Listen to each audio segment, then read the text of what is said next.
اسلام جتنے حقوق کی بات کرتا ہے نا کوئی نہیں کر سکتا. صرف ہیومن رائٹس کی بات نہیں کرتا، اسلام سب کو کھول کر بیان کرتا ہے.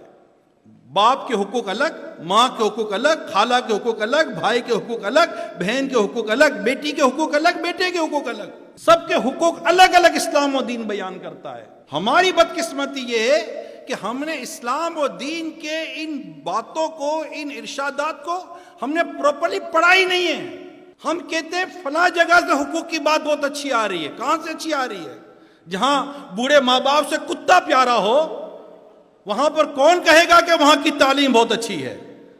جہاں بوڑھے ماں باپ کے لیے گھر میں جگہ نہیں، وہ چھوٹے چھوٹے کتوں کے لیے گھر میں جگہ ہے. جب بوڑھے ماں باپ بیمار ہو جائیں تو ان کے علاج کے لیے بس وقت نہیں اولاد کے پاس، وہ کتے کا علاج کرانے کے لیے ایک ہفتے کی آفس سے لیو لی جاتی ہے. کون کہہ سکتا ہے کہ وہاں کو حقوق کی بات کی جائے گی یا حقوق کا بیان کیا جائے گا؟ اگر حقوق کی بات صحیح طور پر کہیں بیان ہوتی ہے تو وہ قرآن اور حدیث میں بیان ہوتی ہے. ہمارا دین، ہمارا اسلام بیان کرتا ہے.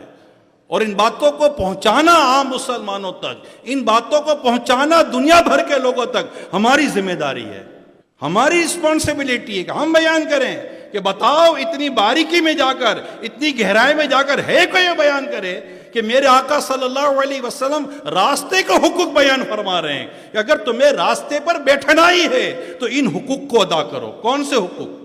پیارے آقا صلی اللہ تعالیٰ علیہ وآلہ وسلم نے صحابہ کرام علیہم رضوان سے ارشاد فرمایا راستوں پر بیٹھنے سے بچو. لوگوں نے عرض کی یا رسول اللہ صلی اللہ علیہ وآلہ وسلم ہم کو وہاں بیٹھنے کے سوا چارہ نہیں ہے، ہم تو وہاں تو بیٹھنا ہوتا ہے، ہم وہاں بات چیت کرتے ہیں. فرمایا اگر بغیر بیٹھے نہ مانو تو راستے کو اس کا حق دو، نگاہیں نیچی رکھنا تاکہ تم بد نگاہی نہ کرو. نمبر 2، تکلیف دہ چیز ہٹانا. یہاں تو راستے بند کر دیے جاتے ہیں، سڑکیں گھیر لی جاتی ہیں. پھر تیسرا، سلام کا جواب دینا. اس کے بعد بتایا اچھائیوں کو حکم دینا اور برائیوں سے روکنا. بخاری شریف کی حدیث بیان